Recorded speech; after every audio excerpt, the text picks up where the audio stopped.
নমস্কার, আপনারা নিশ্চয় সুস্থ আছেন, ভালো আছেন।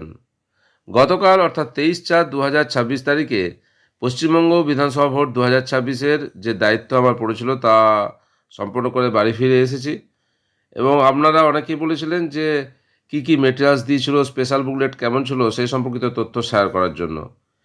এই পর্বে আমি কি স্পেশাল বুকলেট দিয়েছিল বা স্টিচ বুকলেট দিয়েছিল তা শেয়ার করছি। স্টিচ বুকলেট সম্পর্কিত যে ভিডিও আগে শেয়ার করেছিলাম তার থেকে এই বুকলেটটা অনেকটাই সহজ করেছে। কি কি ছিল এই স্টিচ বুকলেট, যেটাকে বলা হচ্ছে একটা ক্লিয়ার ব্যাগের মধ্যে দেওয়া হয়েছিল, ফোল্ডার ফর চেকলিস্ট বুকলেট। এই ক্লিয়ার ব্যাগের উপর প্রিন্ট করা ছিল পিআরও অ্যাপ ইসিআই নেট সম্পর্কে একটা leaflet, statutory and non statutory packets, voter turn out report PS05, form 17C part 1, presiding officers diary, polling station data for scrutiny decision. অর্থাৎ 6টা বিষয় ছিল, সেগুলোকে সঠিকভাবে পূরণ করতে হবে এবং পূরণ করে আপনাকে কিন্তু আরসিতে জমা দিতে হবে এবং এই বুকলেটটা খুব গুরুত্বপূর্ণ। এই বুকলেটটা জমা দেবেন, ভিতর থেকে চেক হয়ে আসবে, মেটেরিয়ালস তো জমা দিচ্ছেন, সব ঠিকঠাক থাকলে তবেই কিন্তু আপনি রিলিজ পাবেন। এই বুকলেটটির প্রথম পেজে যেটি আছে checklist booklet for post-poll data compilation, এবং বলা আছে এই বুকলেটটায় প্রদত্ত 4টি ফর্ম পূরণ করে সম্পূর্ণ বুকলেটটি রিসিভিং সেন্টারে জমা করতে হবে। বুকলেটটি থেকে কোনো ফর্ম বিচ্ছিন্ন করা যাবে না। প্রদত্ত ও উল্লেখিত 6টি কভারের মাধ্যমে জমাকৃত ফর্মগুলোর অতিরিক্ত এই বুকলেটটিও প্রস্তুত করতে হবে। বুকলেটটির নির্দিষ্ট জায়গায় যেখানে লেখা আছে এর নিচে ডিস্টিংগুইশিং মার্ক লাগান, অবশ্যই ডিস্টিংগুইশিং মার্ক দেবেন। কী কী বিষয় কন্টেন্ট আছে: voter turn out report for polling station PS05, form 17C, presiding officers diary, polling station data for scrutiny decision. এই 4টি যে বিষয়ের ফর্ম আছে সেগুলো যথাযথভাবে পূরণ করতে হবে এবং এই বুকলেটটি থেকে এই ফর্মগুলি বিচ্ছিন্ন করবেন না, সব ওখানে পিন করা আছে, ওই স্টিচ আকারেই কিন্তু জমা দিতে হবে। Full name of polling officers, presiding, first polling, second polling, third polling officer এবং যদি কোনো অ্যাডিশনাল পোলিং অফিসার থাকে তাদের পুরো নাম লিখতে হবে।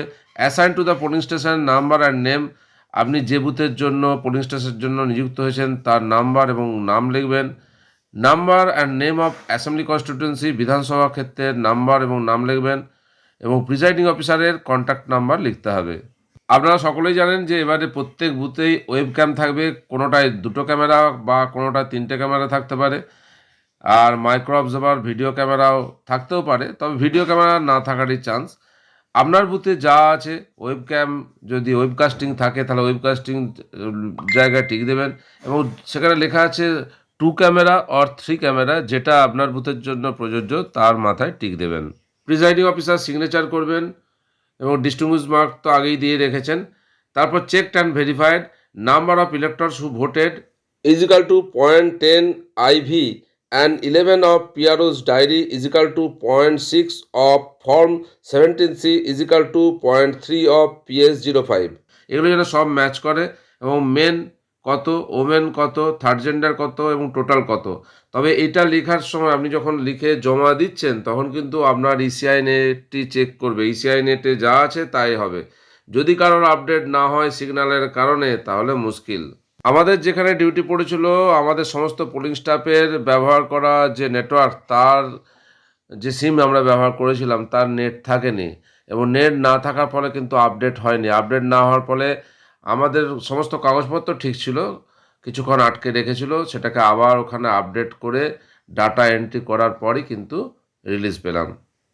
এটা বলার উদ্দেশ্য যে অনেকেরই কিন্তু হয়েছে বা সামনের ভোটেও হতে পারে যে ইসিআই নেট অ্যাপ এমন জায়গায় আপনাকে পাঠানো হয়েছে সেখানে আপনার ব্যবহার করা সিমের নেটওয়ার্ক ঠিকঠাক নেই।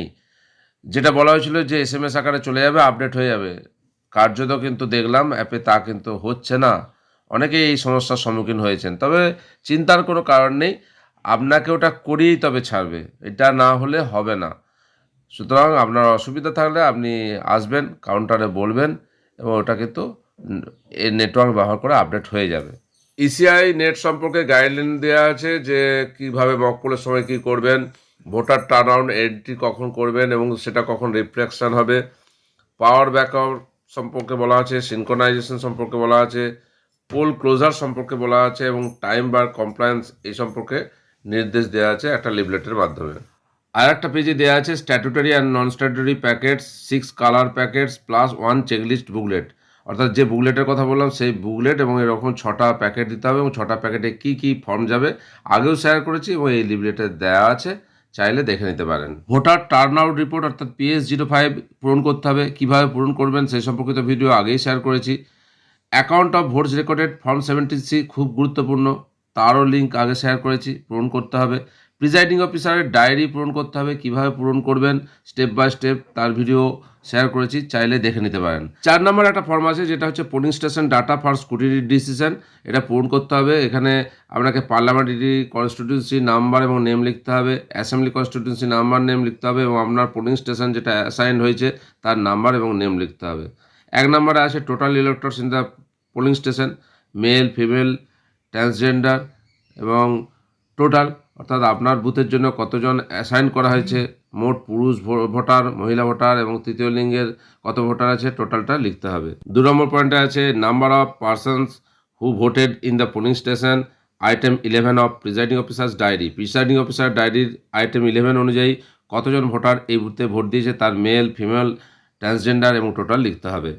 3 নম্বরে number of tender votes, tender vote হলে লিখবেন, এগুলো হবে না, 0 লিখবেন। নাম্বার অফ চ্যালেঞ্জ ভোটস হলে লিখবেন, নাহলে 0। Number of proxy votes by CSB। 6 নম্বর পয়েন্টে এপিক কার্ড দেখিয়ে কতজন ভোটার ভোট দিয়েছেন যেটা 17A-তে রেজিস্টার হয়েছে তার সংখ্যাটা লিখবেন।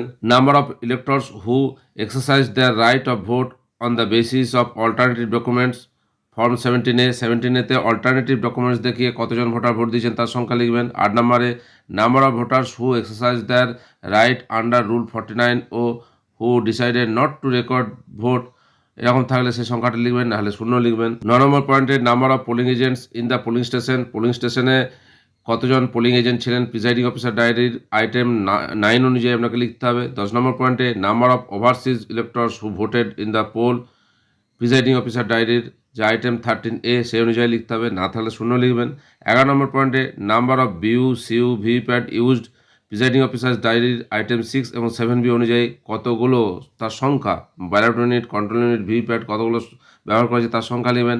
যদি চেঞ্জ না হয় তাহলে 1 লিখবেন, যদি চেঞ্জ হয় তাহলে লিখবেন এবং কী অনুযায়ী চেঞ্জ হয়েছে সে অনুযায়ী আপনি লিখবেন সংখ্যাটা। 12 নম্বর পয়েন্টে আছে whether BU, CU or VVPAT was changed or replaced, yes or no লিখবেন, যদি চেঞ্জ হয় তাহলে ইয়েস আর যদি না চেঞ্জ হয় তাহলে নো লিখবেন।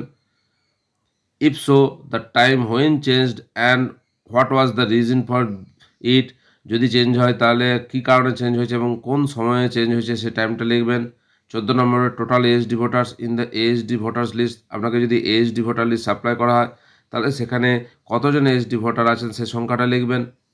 Total person who cast their vote from the ASD voters list, 17A register, 17A রেজিস্টারে ওই যে ASD লিস্ট দেওয়া হয়েছে সেই লিস্ট থেকে কতজন ভোটার ভোট দিয়েছেন তার সংখ্যা লিখতে হবে।